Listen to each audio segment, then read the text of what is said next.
자, 3시가 됐군요. 그 다음 이제 이어서 이렇게 강의를 해보도록 하겠습니다.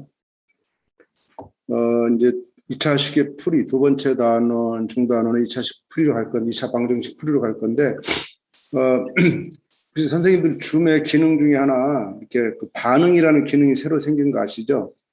어, 어, 3주 동안 학교 수업하고 힘드시고 그럴 건데, 지금 또 저랑 또 1시간 강의 들었고 그 심정을 표현할 수 있는 반응들이 있어요. 한 번씩 다들 눌러주실까요? 예. 네. 신용진 선생님, 국 선생님, 또, 예. 이미정 선생님, 예. 손가락 했고요. 얼굴 표정도 있고요. 예, 예. 좋습니다. 손 드시고, 하트, 예. 네. 다들 잠깨라고 하는 겁니다. 예. 자, 손 드신 분 내리는 메뉴도 있습니다. 예. 자, 2차 방식 풀이 이제 본격적으로 들어가죠. 여기서는, 이제 그 학습 목표가 곱셈 공식과 인수분해입니다. 그러니까 이거는 이제 과거에는 2차 방식 전에 나오던 것을 이 책은 이제 이 속에다 집어넣었다. 그런 인식을 가지고 이제 보시면 되고요. 이제 그러다 보니까 성취 기준은 방식의 곱셈과 인수분해를 할 수 있다. 이게 성취 기준이에요. 그래서 이제 화면 공유한 걸 보시면은 5개 그 성취 기준이 있습니다. 아니, 그 학습 목표가 있습니다. 제가 4개만 따왔지만 5개를 보면 1번 두 자릿수를 세로 셈으로 곱하는 방법. 이거는 초동사 하는 거죠, 원래. 두 자릿수를 세로 셈으로 곱하는 방법을 다항식에 적용하자. 이거는 기존 교과서가 특별히 많이 하지 않는 부분을 했고요. 중학교 3학년인데 이런 걸 또 다항식을 세로로 하느냐, 전개가 있는데, 분배 법칙이 있는데, 이렇게 생각하실 분도 있는데요. 지금 최근에, 이제 올해 3월부터는 고교 수학의 발견팀이 새로 이제 세미나를 시작했고, 아마 거기서 이제 세미나를 잘 이루어지면은, 내년에는 고등학교 수학의 발견책이 인쇄됩니다. 그러니까 중학교 3학년까지만 있는 이 수학의 발견을 고등학교를 확장하는 작업이 아마 올해 내년 이렇게 이어질 것인데, 거기도 지금 고등학교 1학년 현재 이 3월 진도가 다항식의 사칙 연산이에요. 다항식의 연산인데, 거기도 곱셈 공식을 하고 인수분해를 하고 나눗셈까지 합니다. 나눗셈. 다항식의 나눗셈은 중학교에서는 다항식 나누기 단항식만 하고 그 몫이 다항식으로 나누는 것만 하지만, 이제 고등학교 다루는 거는 다항식 나누기 다항식을 다루고 나머지도 나오는 차수를 이제 따지는 그런 데까지 가는데, 지금 이제 지난주가 곱셈과 나눗셈 다항식에 하던 겁니다. 그때 놀란 거는 고등학교 아이들도 이 전형적인 방식의 전개 공식, 곱셈 공식이죠. 그것을 쓰는 것보다 이 초등 방식의 세로를 쓰는 것에 훨씬 더 흥미를 보이고, 그다음에 수업에 참여했다. 이런 증언을 제가 많이 들었는데, 중학교에서는 더 이 부분을 더 잘해야 될 것 같아요. 그래서 초등의 두 자릿수 곱셈을 다항식에 이제 1차식 2개를 곱하는 것이 초등에서는 두 자릿수잖아요. 이것을 잘 연결해서 하는 건데, 예를 들면 이때 이런 거죠. 12 곱하기 23. 12 곱하기 24. 12 곱하기 34. 이렇게 할게요. 이게 좋은 예가 될지 모르겠네요. 12 곱하기 34. 이거를 곱하는 계산. 제가 고른 숫자는 일단 곱이 10을 넘어가지 않는 것을 골랐어요. 이렇게 해서 이것을 다항식으로 하면은 x 플러스 2 곱하기 3x 플러스 4로 이제 바꿀 수 있어요. 개수가 똑같죠.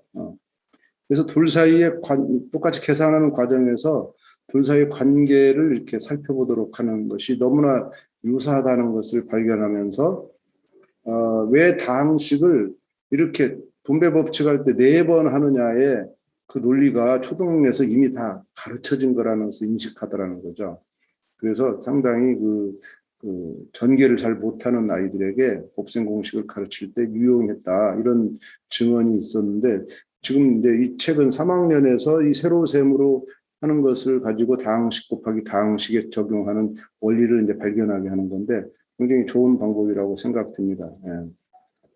두 번째 보니까 곱셈 공식도 유도하는 거, 단순히 그냥 곱의 결과를 가르치는 것보다 유도하는 게 필요할 것 같고, 세 번째는 직사각형의 넓이를 이용하여 다항식을 전개한 식과 인수분해에 대한 식이 표현은 서로 다르지만 결국 같은 식임을 이해한다. 그래서 식의 변형 과정을 추론할 수 있게 한다라는 겁니다. 다섯 번째는 대수막대를 이용했습니다. 이 책에서는. 저는 개인적으로는 대수막대를 굉장히 싫어하는 사람이지만 여기 저자가 굉장히 그 지필진이 대수막대 광이신 분이라서 자존심을 꽉끼가 죄송해서 허용했고 그래서 2차 인수분해를 대수막대를 이용한 부분이 있는데 의외로 선생님 중에는 대수막대를 또 싫어하시는 분들이 저처럼 있더라고요. 그런 분은 그런 과제를 그냥 바꿔서 일반 과제로 바꿔서 해도 괜찮지 않느냐 불편하면 또 안 하셔도 됩니다. 이 안에도 이 책은 수학의 발견은 특정 과제를 안 했다 그래서 그것을 안 가르친 게 아니고 다른 과제에 다 포함되어 있다고 생각하시면 되고 모든 과제가 유기적으로 연결되어 있기 때문에 그것을 뺐다 그래서 학습이 안 되는 게 아니라 그 뺨으로 인해서 생기는 결손을 그 다음 과제에서 다시 커버할 수 있는 그런 수업 구성을 여러분들이 할 수가 있습니다. 그러니까 두 개 과제를 그냥 묶어도 괜찮고요. 빼도 괜찮고 이런 그 진도 문제를 너무 그냥 고지고대로 100이면 100개 다 하려고 생각하지 않아도 좋겠습니다. 그리고 이제 교수학습 유의사항 보니까 수에 대한 사칙 연산과 소인수분해가 다양식으로 확장될 수 있음을 이해하게 한다. 이게 바로 교수학습 방법에서도 수에 대해서 사칙 연산하는 것이 다양식으로 이렇게 연결된다는 것을 보여주려면 세로셈이 필요하다는 이제 입장도 또 이해할 수 있을 것이고요. 핵심 발문을 보니까 두 다항식의 곱셈과 인수분해는 어떻게 할 수 있을까? 단순한 답할 수도 있지만 굉장히 또 어려운 답일 수도 있어요. 이런 것들을 아이들이 이제 수준에 따라서 답하는 방법이 다르겠지만 자 이제 본문에 들어갑니다. 검정 교과서에서는 다항식의 곱셈을 아주 지루하고 길게 다뤘습니다. 지금 보시는 것이 A 플러스 B의 제곱, 완전 제곱식을 전개하는 것을 또 각각 다 해보고 또 이것을 이렇게 다 연습하고 정리하고 또 그 다음 쪽에 가면 또 이제 이것을 합차 공식이라고 그러죠. 합차 공식도 또 이렇게 생각 열기도 하고 뭐 이렇게 해서 어떻게 할까 하고 그 밑에 가서 다시 이것을 정리하죠. 또 x 플러스 a 곱하기 x 플러스 b 이걸 또 전개하는 걸 또 다 따로따로 생각을 계속 여는데 사실은 아이들이 열어야 될 생각 하나밖에 없어요. 이것을 이렇게 따로따로 길게 지루하게 반복적으로 물어보는 것 자체가 상당히 짜증나지 않겠나 이런 생각이 들고요. 급기야는 이제 마지막 그 전개 공식까지 이렇게 물어보고 있어요. 다 따로따로. 이거를 아이들이 보니까 그냥 곧대로 5개를 그냥 순서대로 외우려고 노력하는 곱셈 공식은 외울 필요가 있을까요? 공식이란 말도 붙이는 게 좀 어설프다. 전개 분배 법칙을 사용하면 다 할 수 있다 정도.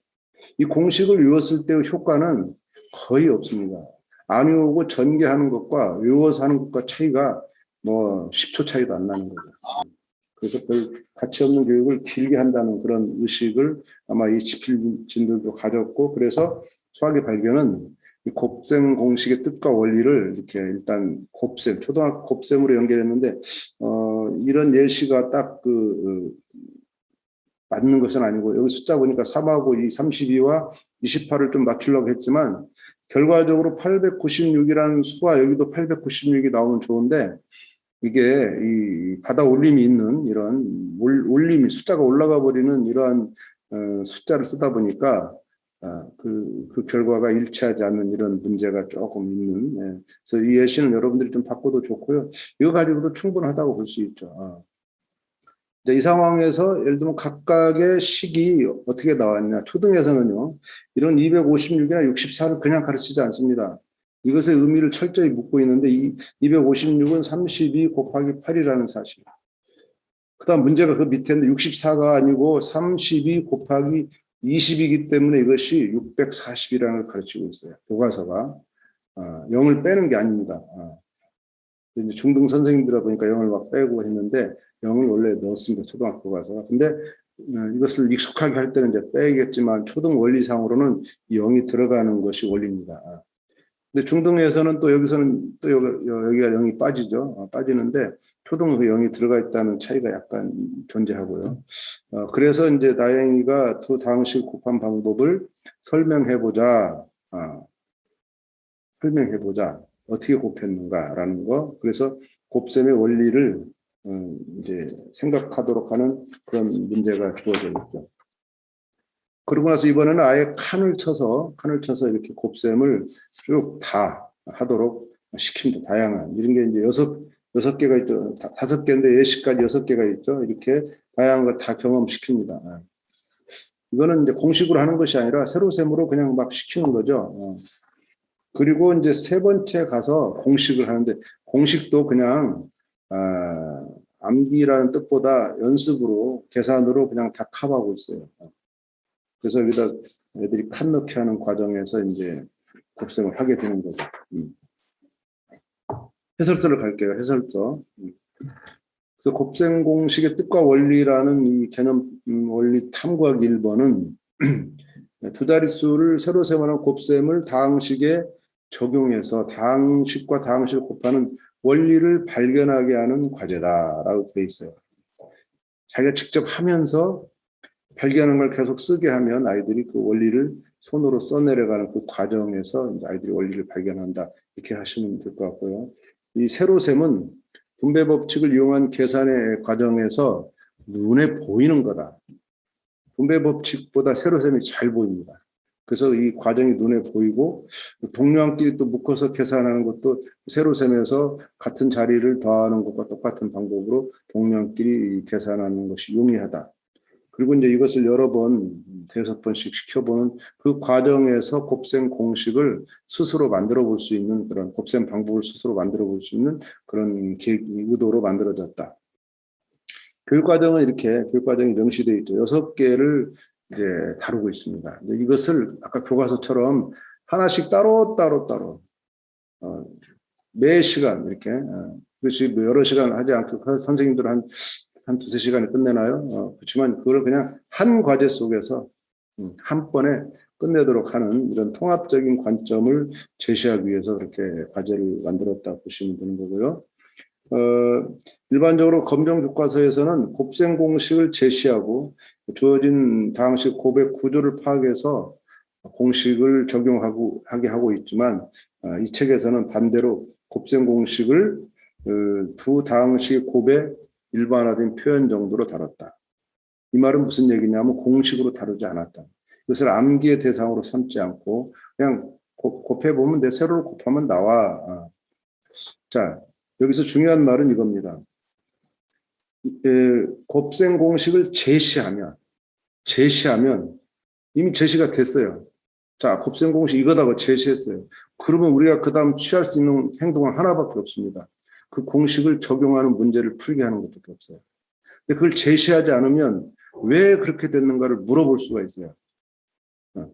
이게 주입과 주입이 아닌 것의 차이입니다. 주입을 시키면 그 다음 물어볼 거는 적용하는 것밖에 없어요. 문제를 풀이해 그 공식을 적용하는 것을 물을 수밖에 없는. 그래서 이 공식을 만드는 것을 섣불리 하지 않고 그 공식을 만들어가는 과정에서 많은 수학적인 사고를 하게 만드는 것이 훨씬 풍부한 수학 교육이 될 수 있다. 그것을 말씀드리고 있는 겁니다. 예상 답안은 이제 나영이가 이제 두 다항식을 곱하는 방법을 쭉 정리했는데 여러분 참고하셔서 학생들이 이제 이런 반응을 나타낼 것이라는 예상 답안을 보시고요. 수업 노하우로 갈게요. 수업 노하우는 한 2페이지 넘어가면 수업 노하우가 이제 한 장 있죠. 곱셈 공식을 적용하여 두 다항식을 곱셈 공식을 적용하는 게 아니고 그냥 두 다항식을 곱하는 겁니다. 곱셈 공식으로 적용하느냐 그냥 곱하는 건 전혀 다릅니다. 그냥 곱하는 거는 형식이 없이 자기의 그냥 계산으로 거의 초등 수준의 사고로 그냥 하는 거죠. 근데 곱셈 공식을 공식으로 집어넣으면 이게 곱셈이 아니에요. 공식을 그냥 이용해서 푸는 거죠. 그래서 이 공식을 적용하는 것보다는 곱하면서 거꾸로 곱셈 공식을 유도하는 것에 초점을 둔다는 것이 핵심이라고 볼 수가 있죠. 이런 것들은 우리가 익숙치 않죠. 과거에는 곱셈 공식을 외우게 하고 그걸 적용해서 자 이거는 몇 번이냐 이렇게 우리가 가르쳤던 전통적인 방식이 있다면 그것은 이 수학의 발견은 그냥 곱해라. 곱하다 보니까 그런 결과가 나왔다. 이 정도로 가는 것을 이제 강조하고 있는 것입니다. 곱셈 공식만 단순하게 암기하게 할 경우 학생들은 오류를 범하는 경우가 있다. 밑에 이제 몇 가지 이제 이렇게 아이들이 범한 오류를 써 있습니다. 이거는 공식을 적용했기 때문에 공식을 적용했는데 아이들의 그 암기력은 한계가 있죠. 사실은 선생님들도 공식을 많이 외우다 보면요, 나중 가서 거의 직업적으로 우리가 이 공식을 쓰고 있지만 저 같은 경우 지금 이제 가르치는 것을 한 10년 이렇게 떠났더니 삼각함수 공식이 많이 까먹었어요. 그렇지만 나는 삼각함수 공식을 유도할 줄 알기 때문에 문제가 없어요. 우리 아이들은 공식을 유도할 줄은 몰라요. 공식을 외운 이후에는 유도하는 과정을 경험하지 않습니다. 아마 공식을 유도하는 것은 정말 그 제때 배우는 수업 시간 외에는 없을 겁니다, 아이들은. 왜냐하면 우리나라 시험 문제나 이런 데서 공식을 유도하는 문제를 묻지 않고 대부분 공식을 이용하는 문제만 묻기 때문에 아이들은 공식을 유도할 필요성을 다시 한번 경험하지 못하는 거죠. 근데 수학의 발견은 계속 유도 과정을 묻고 있고 그렇게 함으로써 공식이 오히려 강하게 암기되고 장기 기억화될 수 있는, 왜냐하면 개념적인 이해를 해야만 기억이 장기 기억화되기 때문에 공식을 그냥 단순하게 암기한 것은 불과 몇 달 만에 또는 1년, 2년 지나면 이렇게 군데군데 빠진 기억으로 빼먹게 되는 거죠. 그리고 이 빼먹게 되는 것을 아이들이 당장 전개해보면 아는데 전개를 해서 이 공식을 만들어낸 게 아니고 그냥 공식을 그냥 외워버리는 그 경험이 너무 많기 때문에 자기가 그 암기가 틀린지 맞는지 확인할 수 있는 능력이 없어요. 근데 전개를 계속 강조하는 것은 공식이라는 걸 언제든지 만들 수 있다는, 유도할 수 있다는 그러한 공부 방법을 만들어주기 때문에 훨씬 아이들이 이런 오류를 범할 가능성을 이제 줄여주는 거죠. 그다음에 검정 교과서에서는 이제 이런 형태의 에서 이 공식을 적용할 수 있는 활용 문제를 다루지만 수학의 발견은 인수분해가 목적이 아니고 또 전개가 목적이 아니기 때문에 이런 활용 문제를 다루지 않고 2차 방정식을 푸는데 필요한 정도로만 다뤘다. 자, 이게 뭐냐면 이 공식이 성취 기준이 되면 다뤄야 됩니다. 성취.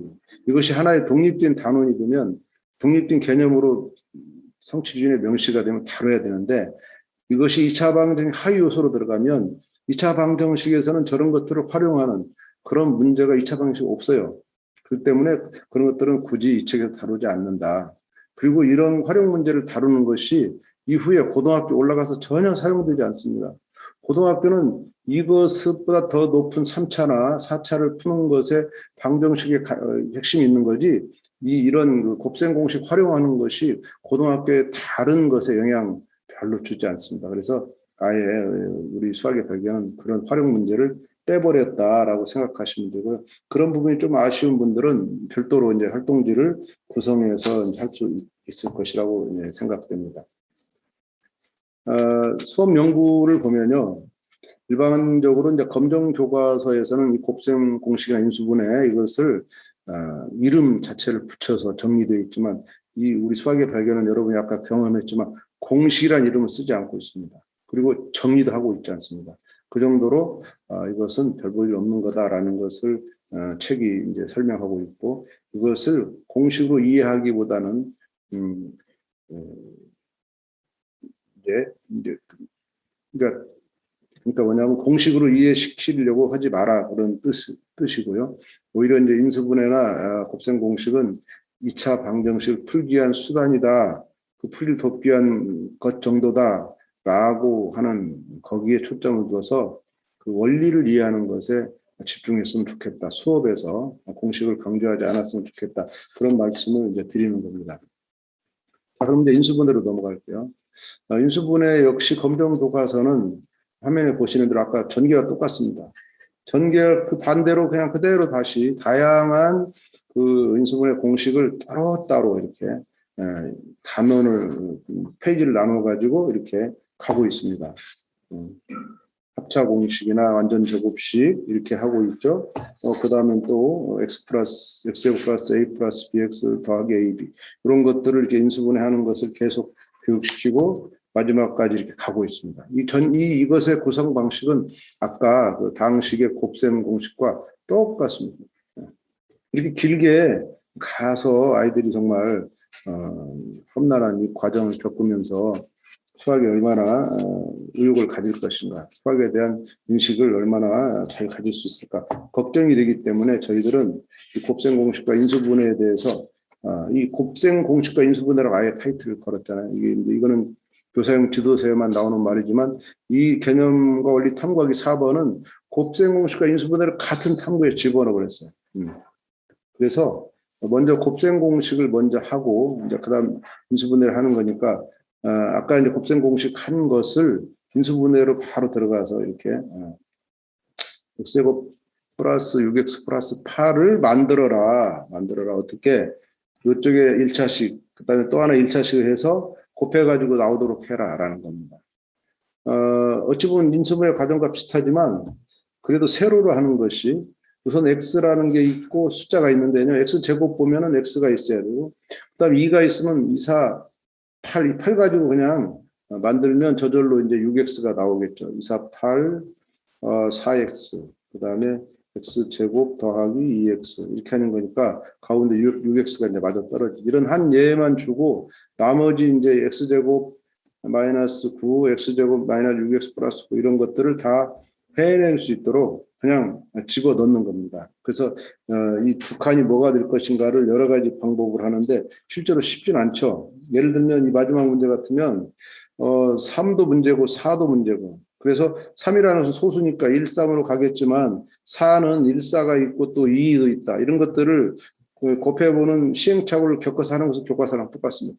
그러나 이런 그 세로셈 속에서 하는 그것을 경험하게 시키는 것이 여기의 목적이고 이것은 이제 3번으로 이 뒤로 연결되는 이 정도가 연결되는데 3번은 이 부분이 어렵기 때문에 3번에서는 2번에서는 이렇게 이 부분을 다시 4x 플러스 4x 빼기 3만을 다시 어떤 학생 회원일을 예로 들어서 이렇게 하는 과정을 예시로 보여주고 그것을 세로셈과 비교해서 한번 여러분이 설명해 봐라.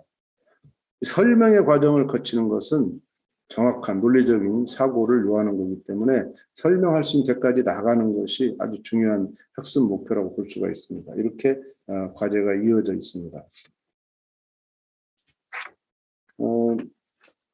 그리고 이제 마지막 과제를 보면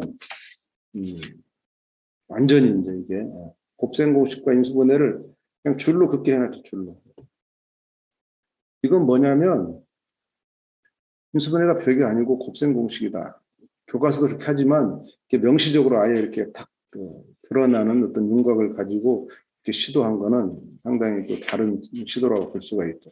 이렇게 해서 학생들은 인수분해와 곱셈 공식의 관계를 통합적으로 볼 수 있고 그래서 이제 저 뒤에 가서 곱셈 공식의 결과를 가지고 인수분해하는 곱셈 공식을 6개죠. 6개를 교육과정 주어진 거를 다시 인수분해로 고치는 이 과정을 정리하는 것으로 그 정도로 이제 마치고 있습니다. 그리고 그 뒤에 가서 한번 약간 게임성의 이런 카드를 골라가지고 하는 이런 이제 계산을 하도록 했죠.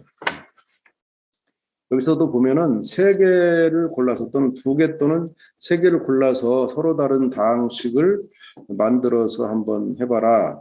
이렇게 했을 때 학생들은 이제 굉장히 시행착오를 많이 겪겠죠. 실제로 이제 아이들 보면요, 3개를 아무렇게나 고르면요, 인수분해 안 되는 게 되게 많습니다. 그래서 이제 중요한 거는 골라도 인수분해 안 되는 게 있다는 것도 알아야 되고 또 잘 고르면 또 인수분해 되는 것도 있고, 그래서 다양한 예시. 근데 인수분해도 되게 많이 되거든요. 그런 것들을 경험하는 거죠. 예를 들면 x제곱과 10x를 골랐는데 y제곱을 골라버리면 이건 절대 인수분해 안 되는 거죠. 그래서 그런 것들을 고를 때 식의 구성 자체를 주어진 식만 인수분해하는 게 아니고 인수분해 될 수 있는 가능성부터 살피는 것은 교사, 즉 출제하는 사람의 심정을 가지게 하는 거기 때문에 문제를 만들 수 있는 능력까지도 여기서 이제 우리는 요구하는 아주 높은 수준의 문제입니다. 만약 여기서 인수분해 되는 것만 만들어라 그렇게 했으면 이제 점점 더 어려울 건데 지금 여기의 목적은 인수분해 안 되는 것도 그냥 어쨌든 해봐라. 그래서 인수분해 공식을 이용해서 인수분해 해보자 한 건데 인수분해 공식 이용했더니 안 되더라 하는 것도 충분히 허용할 수 있는 아주 열린 문제라고 볼 수 있고 인수분해 되는 것도 되게 다양하기 때문에 다양한 인수분해가 가능하다라는 것을 이 한 문제로 다 끝내려는 그런 목적의 문제라고 볼 수가 있습니다. 그러면 이제 해설서로 가죠. 해설서로.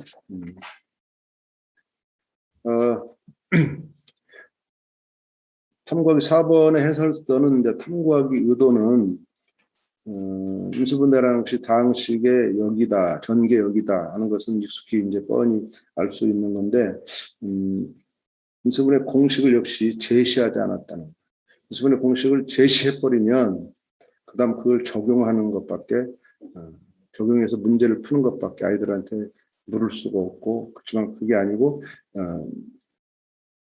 곱셈 공식과 마찬가지로 통합적인 원리를 발견하는 것에 초점을 두었다. 이 통합적이라는 것이 그게 그거 아니냐라고 여러분들이 생각할 수 있어요. 왜냐하면 결국은 인수분해라는 것이 곱셈 공식의 역이기 때문에 그런데 그건 사실이에요. 그 진리는 변하지 않지만 지도하는 방식에서 아이들한테 뭐를 강조했느냐, 공식을 주고 그것을 암기하도록 강조했느냐 하는 그것이 아니고 그 공식을 만들어내는 원리를 찾도록 하는 게 강조했느냐 그 차이는 굉장히 크다고 봅니다. 그것에 따라서 수학에 대한 인식이 달라질 수도 있는 거기 때문에 이 탐구의 의도는 상당히 중요한 의미를 담고 있다 이렇게 볼 수가 있고요.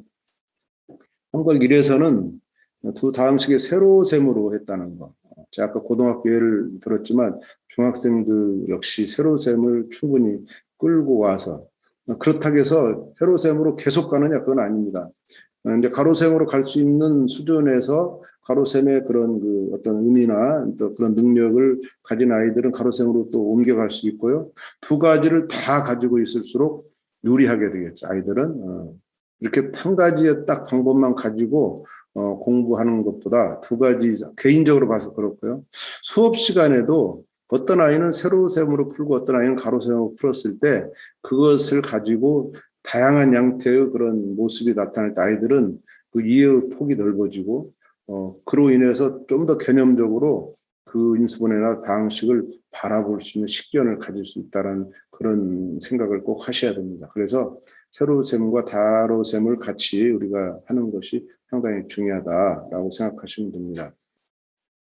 그리고 이제 인수분해 공식 이런 거 가장 어렵잖아요. 도식화하는 것이. 그래서 이것을 이제 앞에서 발견한 원리를 충분히 연결시켜서 효율적으로 인수분해 할 수 있도록 모색하도록 이렇게 배려한 문제라고 볼 수 있습니다. 그리고 이제 마지막 2-3번 문제는 학생들이 카드를 선택하여 다항식을 만드는 과정에서 식의 구조를 이해할 수 있다.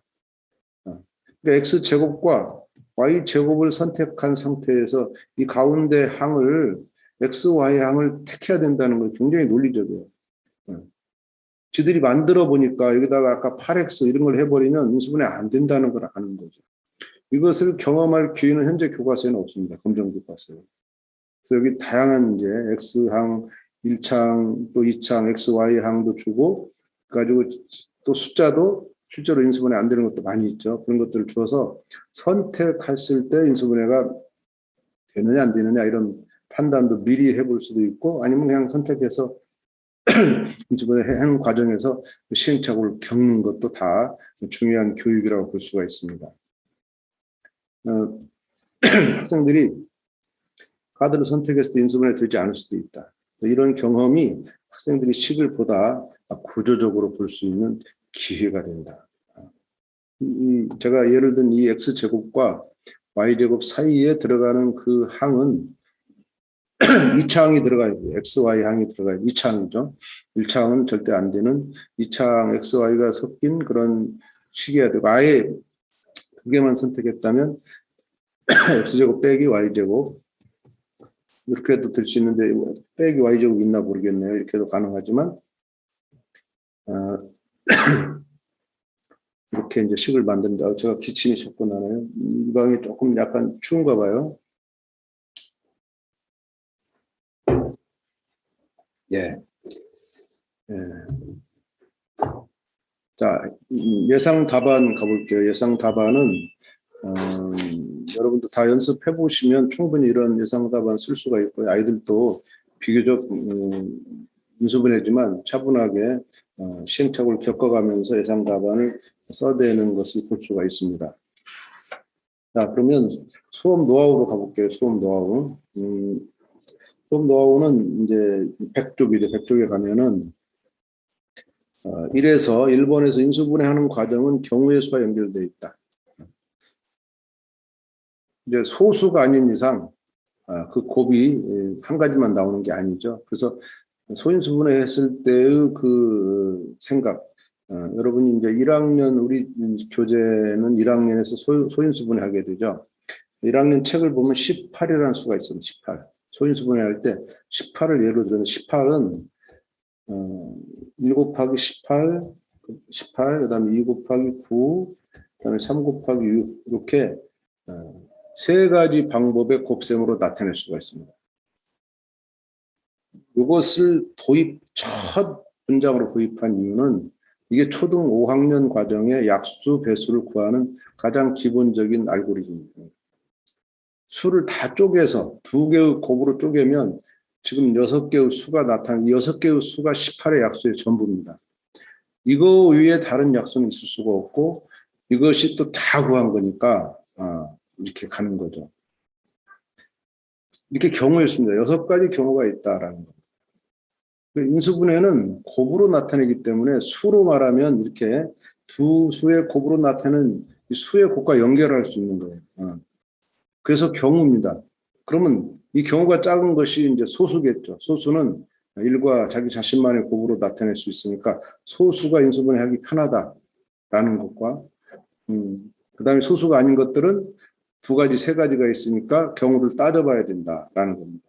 이렇게 경우를 따지는 거는 수학교육에서 정말 중요합니다. 근데 우리 교육과정은 우리나라 교육과정이 경우의 수라는 단원을 따로 중학교 2학년에 만들어서 중학생 그때만 경우를 따지는 것처럼 이렇게 착각하게 만들었는데 경우의 수는요 별도의 그런 그 특정 학년에 넣는 게 아니라 중1 첫 단원에 넣어야 돼요. 중1 첫 단원 넣어서 그때부터 경우의 수를 가르치고 모든 단원에서 이 경우를 따지는 것을 아주 중요한 학습 요소로 넣어야 되는데 우리는 이제 경우의 수가 중2의 맨 마지막 단원에 있어가지고 그때 개수 셀 때만 쓰는 거다. 절대 그렇지 않습니다. 지금 인수분해에도 경우의 수를 써야 됩니다. 이거 몇 가지 경우로 나눠서 그것도 빠짐없이 나눠야 되기 때문에 모든 경우를 다 구해야 되는 이 경우의 수를 세는 아주 가장 기본적인 원칙. 빠짐없이 중복되지 않게 세야 되는 이 2가지 원칙을 인수분해도 지켜야 되는 이런 문제가 되겠습니다. 그래서 인수분해가 경우의 수를 가르치는 또 중요한 경우의 수를 사용하는 아주 중요한 것으로 볼 때 경우의 수 교육은 수학에서 기초 교육이다라고 볼 수 있습니다. 그다음에 그러기 때문에 학생들이 조건을 만족하는 두 다항식을 한 번에 찾지 못합니다. 한 번 해보고 안 되면 또 다르게 해보고 이렇게 당연하게 여러 경우를 다 해봐야 된다라는 것으로 아이들을 끌고 가야지 기가 막히게. 그러니까 아이들이 이때 암산을 너무 많이 하는데 사실 아이들의 암산 능력도 별로 없어요. 그래서 틀리고 엉터리 같이 하는데 그냥 1부터 해보면 되는 거예요. 1부터. 물론 갑자기 눈에 탁 띄어서 나는 3, 6을 할 거야 라는 것이 있다면 정말 그건 뛰어난 아이고 보통 아이들은 1부터 해서 안 되면 그 다음 2로 하고 그 다음 3으로 하고 이렇게 하는 이 시행착오의 과정이 자연스럽게 이렇게 녹아 들어갈 수 있도록 하는 것이 경우의 수를 진짜 제대로 이해한 아이들이 푸는 방법이에요. 특정한 답을 탁 찍어내는 건요. 찍기를 잘하는 애들. 오지선다에 익숙한 애들이고요. 서술과 생각을 정리를 잘하는 애들은 일부터 차례로 하는 겁니다. 나열을 잘하고 모든 것을 다 조사하는 그럴 각오를 가지고 문제를 해결하는 대로 들어가야 되는 것이죠. 그다음에 1-2번에서 새로 셈 과정은 혜원이가 엇갈려 하는 그거 사가 들어간 거 그것과 같이 연결되어 있다. 이 말은 이제 이 새로 셈으로만 하더라도 또 그 뒤에 나온 이미지가 있잖아요. 이렇게 대각선을 곱하는 그것을 같이 연결해서 생각하는 거다.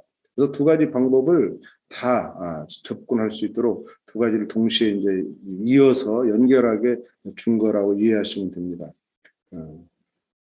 그다음에 1차식 곱하기 1차식에서 각 항이 어떻게 만들어지는지 살펴보는 것은 식의 구조를 파악하는 것에 도움이 될 수 있다. 그래서 1차항이 만들어지는 과정을 이렇게 이해할 수 있게 수업을 진행해야 되는데 2차항은 1차항 곱하기 1차항 이렇게 가는 거고요. 1차항은 1차항 곱하기 상수항. 이게 뭐냐면 2x 더하기 3에다가 곱하기 2 이렇게 1차항의 상수항 곱하면 4x 더하기 6이 됩니다. 그러니까 이게 전개인데 반대로 이제 이 인수분해잖아요. 꼭 1차식이라 해서 인수분해가 안 되는 게 아니고 상수항으로 또 분리된 이런 인수분해도 가능하다라는 것을 이제 아이들한테 보여주는 것도 필요하고요. 상수항은 당연히 이제 상수항 곱하기 상수항으로 나타내겠지만 이렇게 보면 되겠습니다. 그다음 수업 노하우를 계속 넘어가면 1-2번에서 학생들이 인수분해를 시도하는 중간 과정 중에 의미 있는 내용을 이제 골라볼 수 있다. 실험 과정에 많은 데이터 중에 몇 개를 지금 집어넣었는데요. 이런 것들 다음과 같이 곱해서 4, 곱해서 마이너스 3 아까 그 대각선으로 곱한 거죠. 경우가 되게 많았잖아요. 곱해서 4가 되는 경우는 두 가지가 있고 곱해서 3이 되는 건 두 가지가 있지만 또 여기에 양음, 부호가 또 있잖아요. 굉장히 많은 겁니다. 개수가 몇 개인지 갑자기 말씀드릴 수 없겠지만 그래서 이렇게 그 다양한 경우를 그런데 다 다르죠. 그런데 특히 이제 이 두 가지는 같은 거죠. 사실은 같은 건데 애들은 이걸 다르다고 표현할 수 있어요. 여기에 부호의 문제가 있고 이제 위치 이건 다른 거네. 이건 다른데 죄송합니다. 이게 같은 건 아니죠. 이건 다른데 일단 여기에 이 수업 노하우는 한 번에 찾지 못할 수도 있다. 시행착오를 겪는다는 걸 설명하는군요. 근데 이제 어떤 것도 있냐면 식의 위아래가 바뀌어가지고 애들이 했는데 애들이 그걸 다르게 보는 경우도 있습니다. 그러니까 1, 4로 쓴 애가 있고 어떤 애는 4, 1로 쓰면 이렇게 구성된 거나 이렇게 구성된 것 같은데 위치가 서로 다르니까 애들이 두 가지가 나왔다 이렇게 말하는 경우도 존재하는데 지금 이것은 그걸 설명한 것은 아니고 이렇게 경우를 하다 보면 엇갈려서 곱한 결과가 이제 가운데 있는 1차항이 나오지 않는 경우도 이제 존재한다는 것을 보여주는데 이게 이렇게 나오는 것은 당연한 겁니다. 이렇게 시행착오 겪는 것을 무슨 잘못으로 여기는 그런 수업 문화를 만들고 지금 이번에도 안 되는구나. 그러면 또 한번 바꿔봐야지. 언제 답이 나오냐면 모든 거를 다 했을 때. 그래서 모든 경우가 중요한 거예요. 모든 경우를 다 했을 때 최악의 경우 가장 마지막에 나올 수도 있다라는 생각까지 아이들이 충분히 끈기를 갖도록 지도하는 게 필요하다 보는 거고요. 이제 특히 이 부분이 애들한테 어렵기 때문에 대한 교과서가 다루지 않지만 이렇게 2x제곱 마이너스 7x 플러스 3 이런 것 하나 더 추가해서 별도로 이제 수업 시간에 이 교재에 없지만 다뤄주는 것도 괜찮다 이런 예시를 지금 보여주는데 이것도 다소 지금 양쪽에 2차항과 상수항이 둘 다 소수잖아요. 2와 3. 그래서 조금 이제 너무 난잡하고 복잡하지 않는 예를 들어서 가운데 마이너스 7을 만드는 과정을 한번 안내하는 것도 동기부여가 될 수 있다라는 것이 이제 말씀드린 거고요. 그 뒤로 이제 넘어가면 맨 뒷장 가면 103쪽에 수업 연구입니다. 이 부분은 한번 고민을 해보시라고 넣은 건데요. 수학에서의 공식은 적을수록 좋다. 이것을 설명한 겁니다. 그러니까 인수분해 공식이 5개나 되지만 사실은 가장 복잡한 공식, ACX 제곱 하는 이 공식이 가장 이제 복잡한데 이 공식 하나를 정확하게 이제 이용해서 나머지 공식을 유도할 수 있다면 아이들한테 인수분해 공식을 그렇게 하나씩 다 따로따로 증명하고 할 필요가 없다. 그런 의미를 말씀드리는 겁니다. 그래서 여기서 이제 A, B, C, D가 어떤 값을 갖느냐, A하고 C가 1이고 DB가 같으면 이거는 이제 4번째 공식이 되겠다. 뭐 이런 식으로 지금 하나의 예시를 이렇게 드러났는데, 이제 결론이 뭐냐면, 공식 또는 정의, 이런 것들은 적을수록 좋답니다. 공식이 많을수록 좋다 이렇게 생각하시는 분도 있는데 그거는 굉장히 힘든 공부입니다. 아이들이 이제 논문의 연구에 의하면 아이들이 가장 힘들어하는 게 뭐냐면 공식이 많은 겁니다. 공식의 일관성이 없는 겁니다.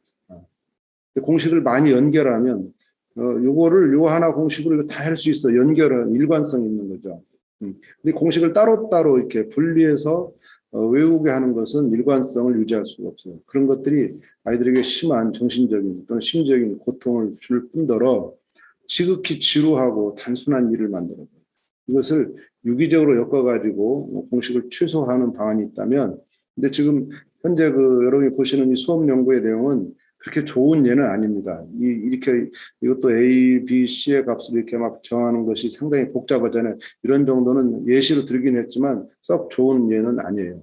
그렇지만 대부분의 공식을 보면 하나를 가지고 다른 것들을 다 유도할 수 있다면 공식을 하나로 단순화시키는 것이 절대적으로 필요하다. 그런 뜻에서 아마 이 수업 연구를 넣은 거로서 여러분 이해하시면 되겠습니다. 자, 지금 이제 3시 42분인데 이 다음 또 들어가면 굉장히 길게 갈 것 같아서 2차 시는 오늘 여기서 마치고 10분 후에 3시 50분부터 다음 차 시에 들어가도록 하겠습니다. 10분간 쉬시다가 이제 오기 바랍니다. 감사합니다.